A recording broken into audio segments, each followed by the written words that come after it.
Dan entah apa yang salah dengan Medan, karena sampai saat ini Medan telah mendapat musibah berupa 2 kali berturut-turut ditimpa pesawat terbang. Yang pertama terjadi pada tahun 2005 dan dikenal dengan sebutan tragedi Mandala 091. Sedangkan yang kedua ini terjadi pada tanggal 30 Juni 2015 dengan Hercules C-130 sebagai pesawat yang jatuh. Tragedi naas ini diawali saat 122 anggota militer dan keluarganya berniat dirotasi ke tempat penugasan baru. Sialnya, mereka menggunakan pesawat Hercules C-130 yang sudah berusia 50 tahun. Pesawat tua ini berangkat pukul 12 dari Bandara Lanut Suwondo. Namun sekitar 2 menit setelah mengudara, pilot melaporkan adanya masalah dan meminta kembali ke pangkalan. Saat pesawat berbelok untuk kembali, mesin pesawat di sayap kanan kehilangan daya angkat, membuat pesawat miring dan dengan cepat terjun ke pemukiman. Pesawat kemudian menabrak hotel-hotel, ruko, dan rumah warga sebelum jatuh dan meledak. Saksi mata mengatakan api ledakan membumbung tinggi disertai kepulan asap hitam dan hawa panas yang membakar. Bangunan-bangunan runtuh, kendaraan terbakar, dan puing pesawat berserakan di tengah jalan-jalan. Bencana mengerikan tersebut terjadi tepat di lokasi padat penduduk, membuat 19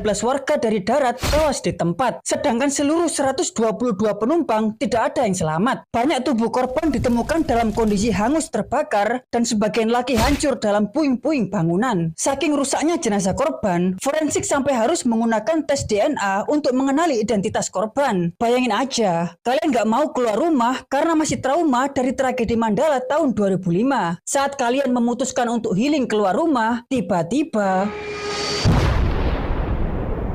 kebakaran KM Levina 1.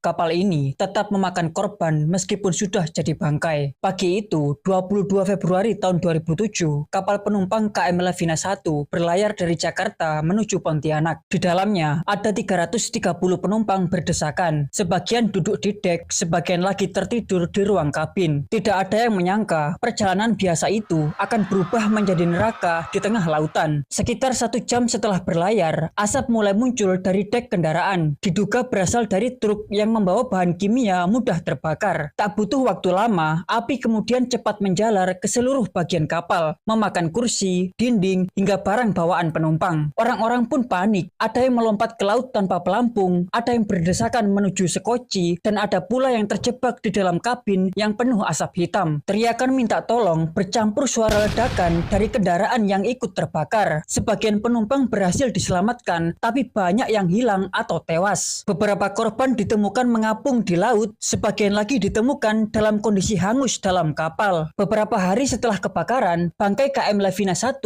masih mengapung-apung di